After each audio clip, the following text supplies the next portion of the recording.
दोस्तों नमस्कार। क्या वाकई में भारत की मौजूदा सरकार हमारे संविधान को बदलना चाहती है?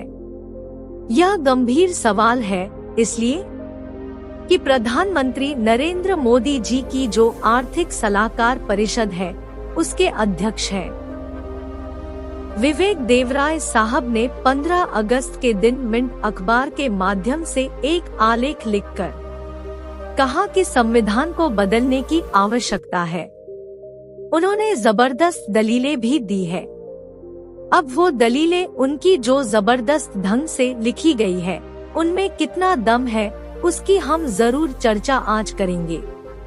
लेकिन सबसे महत्वपूर्ण बात है कि इतने महत्वपूर्ण सरकारी पद पर बैठे व्यक्ति ने खुल करके मौजूदा संविधान की एक तरह से निंदा की है, कई मुद्दों पर आलोचना भी की है और उन्होंने पुराने संविधान को रिजेक्ट करने के अंदाज में नए संविधान की जरूरत पर जोर दिया है।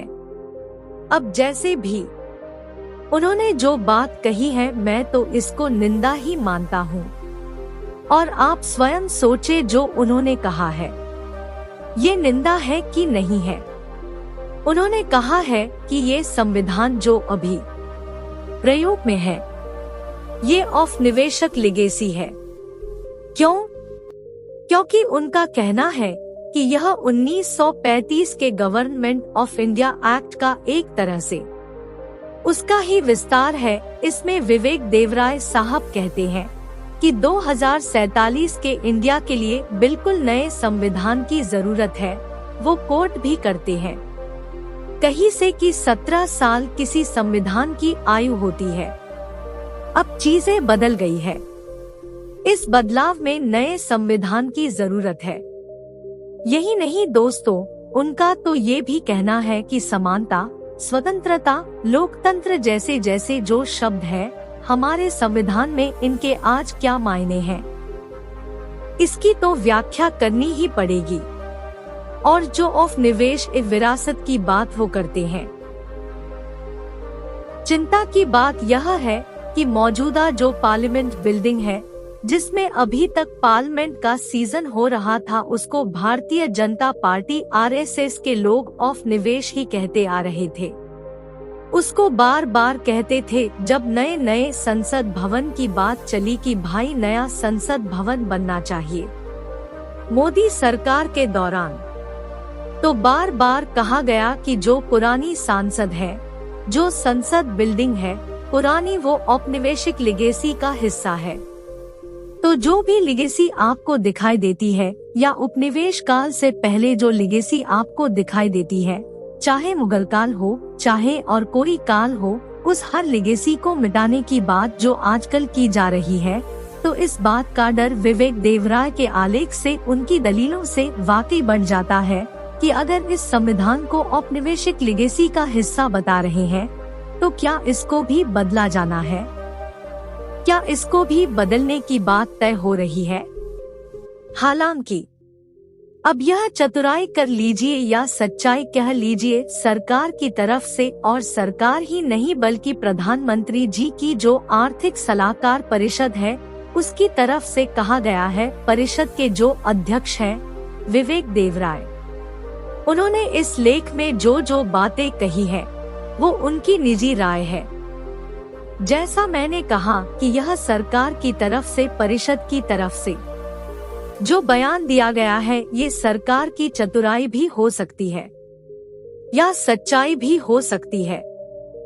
मैं कोई भविष्यवाणी नहीं कर रहा हूँ, लेकिन अब तक देखा यही गया है दोस्तों की जिसे औपनिवेशिक लिगेसी का हिस्सा कहा गया है, उसे मिटाने की या उसको बदलने की इस सरकार ने या इसके पहले भी कोशिश की गई है। तो विवेक देवराय साहब ने क्या क्या कुछ और कहा है, इसको मैंने कहीं नोट किया है। मैं आपको थोड़ा सा पढ़ के सुना दूं सो दैट कि आप इन चीजों को मद्देनजर रखकर हमारे विश्लेषण पर जाइएगा और उसका आकलन कीजिएगा। जो बहुत महत्वपूर्ण बात वो कहते हैं, मेरे हिसाब से जो बहुत आपत्तिजनक है कि 2047 के लिए नए संविधान की जरूरत है। इसके अलावा वो ये कहते हैं कि इस संविधान को अगर देखा जाए तो इसमें बहुत सारी चीजें बदल दी गई है, तो ये 1950 वाला संविधान रहा भी नहीं गया है। इसके अलावा वो एक जगह मजाक किया, मतलब व्यंग करते हैं कि 1973 में जो बेसिक स्ट्रक्चर की बात कही गई थी और कहा गया था कि इसको ऑल्टर नहीं किया जा सकता, इसको बदला नहीं जा सकता। Irrespective of war democracy designers through parliament, पहले ये समझे कि ये कहना क्या चाहते हैं। यह कहना चाहते हैं कि पार्लियामेंट में डेमोक्रेटिक तरीके से अगर कोई चाहे बेसिक स्ट्रक्चर की बातों को बदलना, उसके मुद्दों को बदलना, तो वो बदला नहीं जा सकता है। ऐसी बात 1973 में कही गई, तो क्या यह ठीक है? वो सवाल उठाते हैं। दोस्तों, यह बड़ी महत्वपूर्ण बात है। ये प्रकार अंतर से वही सवाल उठाते हैं जो भारत के मुख्य न्यायाधीश रहे और अभी मौजूदा सरकार की इच्छा से जो आए हैं। राज्यसभा में रंजन गोगोई साहब, यह रंजन गोगोई साहब ने अविश्वास प्रस्ताव पर जब चर्चा चल रही थी, उस वक्त जो उन्होंने भाषण अपना दिया, उसमें बेसिक स्ट्रक्चर की बात की और बेसिक स्ट्रक्चर को एक तरह से उन्होंने खारिज किया। प्रकार अंतर से उन्होंने एक किताब का हवाला दिया और कहा कि ऐसी बात उसमें कही गई है, तो उनका जो मकसद यही था कि बेसिक स्ट्रक्चर को हवा में उड़ाना है, यानी बेसिक स्ट्रक्चर को चैलेंज करना है या चैलेंज किया जाना चाहिए। इसके अलावा दोस्तों, देव राय साहब कहते हैं, इस लेख की मुख्य बात जो बिल्कुल आखिर में अंतिम लाइन में आई है कि we're people have yourself a new constitution, बिल्कुल साफ तौर पर कहते हैं। अब मेरा कहना है कि विवेक देवराय जो भी कहा गए हैं, उसमें एक तो वो बात कहते हैं जो महत्वपूर्ण बात है कि ये निवेशक लेगेसी है, तो क्या फंडामेंटल राइट अपने बेसिक लेगेसी है क्या हमारे देश के संविधान का जो प्रेम बोल है? इसमें समानता की बात है, इसमें लिबर्टी की बात है, जिसमें सौहार्द की बात है, इसमें समाजवाद की बात है, जिसमें धर्मनिरपेक्षता की बात है, सेक्युलरिज्म की बात है। क्या ये सब लिगेसी है? और दोस्तों, कुछ लोग कहते हैं कि हम तो बाद में जोड़ा गया, इसलिए वो 1950 में जो संविधान सामने आया था उसका पार्ट नहीं है। ये हास्यास्पद दलील है, यह बिल्कुल ये बेमतलब की दलील है। समूचे संविधान को अगर आप पढ़ जाइए, और जब सेक्युलरिज्म जोड़ा गया था प्रिय मूल में, उसके पहले के संविधान की सारी आप धाराओं को पढ़िए, सारे अनुच्छेदों को पढ़िए, आप पाएंगे कि भारत के संविधान की आत्मा में जम है। वो कहीं भी सेक्युलर वैल्यू उसको नेगेट नहीं करता। इसलिए सेक्युलरिज्म शब्द अगर आ गया प्रिय मूल में, बाद में जोड़ा गया, तो ये कोई बेमतलब नहीं है। हाँ, समाजवाद के बारे में आप कह सकते हैं कि वो बहुत उस तरह से बेमतलब, उस तरह बहुत सार्थक नहीं है जिस तरह धर्मनिरपेक्ष शब्द भारत के संविधान के मूल में जोड़ना सार्थक है और जरूरी भी है। अब वो कहते हैं कि अपने बेसिक लेगेसी है बार, तो मेरा यह कहना है कि श्यामा प्रसाद मुखर्जी मौजूदा सत्ताधारियों के सबसे बड़े आदर्श है। जनसंघ के संस्थापक वही है और आज भी श्यामा प्रसाद मुखर्जी के नाम पर बहुत सारी योजनाएं हैं, बहुत सारे काम होते हैं सत्ताधारियों के। तो श्यामा प्रसाद मुखर्जी उसी संविधान सभा में थे। वो क्या कर रहे थे?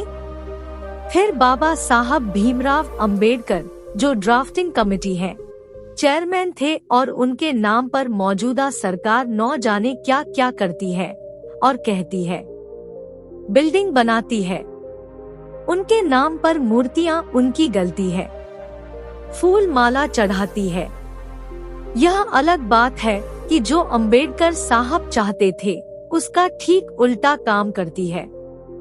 और यही कारण है कि दलित समाज को, उत्पीड़ित समाज को, पिछड़े समाजों को मोबिलाइज करने के लिए वो अंबेडकर के नाम का ढाल इस्तेमाल करती है। लेकिन अंबेडकर को आज कहा जा रहा है कि औपनिवेशिक लिगेसी के संविधान के निर्माता थे, या कम से कम ड्राफ्टिंग कमेटी थे। अगर निर्माता ना कहे तो, क्योंकि यह सच है कि बाबा साहब के सपनों का यह संविधान नहीं है, लेकिन ड्राफ्टिंग कमेटी थे। तो हमारा ये कहना है कि अगर आपको लगता है कि यह संविधान नाकाफी है, तो क्यों नहीं डॉक्टर BR अम्बेडकर के सपनों का संविधान आप बनाएं। अगर बनाने की का साहस हो, हिम्मत हो, तो एक ड्राफ्ट पेश किया था संविधान सभा के तमाम मेंबर्स के बीच में, और वो इससे भी ज्यादा रेडिकल संविधान चाहते थे। उसकी 111 उसका ब्लूप्रिंट था, प्रारूप था छोटा, जिसमें वो लैंड रिफॉर्म्स की बात करते हैं, जिसमें वो कृषि को उद्योग का दर्जा देने की बात करते हैं, जिसमें वो समुचित भूमि के राष्ट्रीयकरण की एक तरह से बात करते हैं, एक तरह से फिर उसमें कोऑपरेटिव सिस्टम की बात करते हैं। इस तरह की बातों से भरा हुआ है उनका ड्राफ्ट। लेकिन आप तो कर प्रोटेशन कर रहे हैं। सरकार का सारा जोर जो है वो कारपोरेटाइजेशन पर है। कुछ लोग कहते हैं कि हम तो बाद में जोड़ा गया, इसलिए वो 1950 में जो संविधान सामने आया था उसका पार्ट नहीं है। ये हास्यास्पद दलील है। यह बिल्कुल ये बेमतलब की दलील है। समूचे संविधान को अगर आप पढ़ जाइए, और जब सेक्युलरिज्म जोड़ा गया था प्रिय मूल में, उसके पहले के संविधान की सारी आप धाराओं को पढ़िए, सारे अनुच्छेदों को पढ़िए। आप पाएंगे कि भारत के संविधान की आत्मा में जम है। वो कहीं भी सेक्युलर वैल्यू उसको नेगेट नहीं करता। इसलिए सेक्युलरिज्म शब्द अगर आ गया प्रिय मूल में बाद में जोड़ा गया, तो ये कोई बेमतलब नहीं है। हाँ, समाजवाद के बारे में आप कह सकते हैं कि वो बहुत उस तरह से बेमतलब, उस तरह बहुत सार्थक नहीं है जिस तरह धर्मनिरपेक्ष शब्द भारत के संविधान के मूल में जोड़ना सार्थक है और जरूरी भी है। अब वो कहते हैं कि अपने बेसिक लेगेसी है बार। तो मेरा यह कहना है कि श्यामा प्रसाद मुखर्जी मौजूदा सत्ताधारियों के सबसे बड़े आदर्श है। जनसंघ के संस्थापक वही है, और आज भी श्यामा प्रसाद मुखर्जी के नाम पर बहुत सारी योजनाएं हैं, बहुत सारे काम होते हैं सत्ताधारियों के। तो श्यामा प्रसाद मुखर्जी उसी संविधान सभा में थे। वो क्या कर रहे थे? फिर बाबा साहब भीमराव अंबेडकर, जो ड्राफ्टिंग कमेटी है, चेयरमैन थे, और उनके नाम पर मौजूदा सरकार न जाने क्या क्या करती है और कहती है, बिल्डिंग बनाती है, उनके नाम पर मूर्तियां उनकी गलती है, फूल माला चढ़ाती है। यह अलग बात है कि जो अंबेडकर साहब चाहते थे उसका ठीक उल्टा काम करती है। और यही कारण है कि दलित समाज को, उत्पीड़ित समाज को, पिछड़े समाजों को मोबिलाइज करने के लिए वो अंबेडकर के नाम का ढाल इस्तेमाल करती है। लेकिन अंबेडकर को आज कहा जा रहा है कि औपनिवेशिक लिगेसी के संविधान के निर्माता थे, या कम से कम ड्राफ्टिंग कमेटी थे।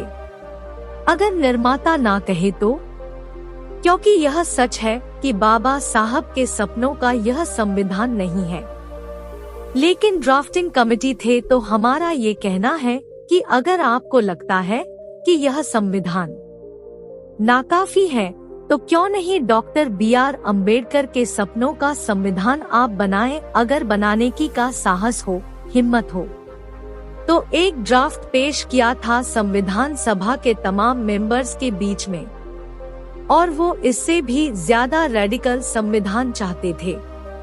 उसकी 111 उसका ब्लूप्रिंट था, प्रारूप था छोटा, जिसमें वो लैंड रिफॉर्म्स की बात करते हैं, जिसमें वो कृषि को उद्योग का दर्जा देने की बात करते हैं, जिसमें वो समुचित भूमि के राष्ट्रीयकरण की एक तरह से बात करते हैं, एक तरह से फिर उसमें कोऑपरेटिव सिस्टम की बात करते हैं।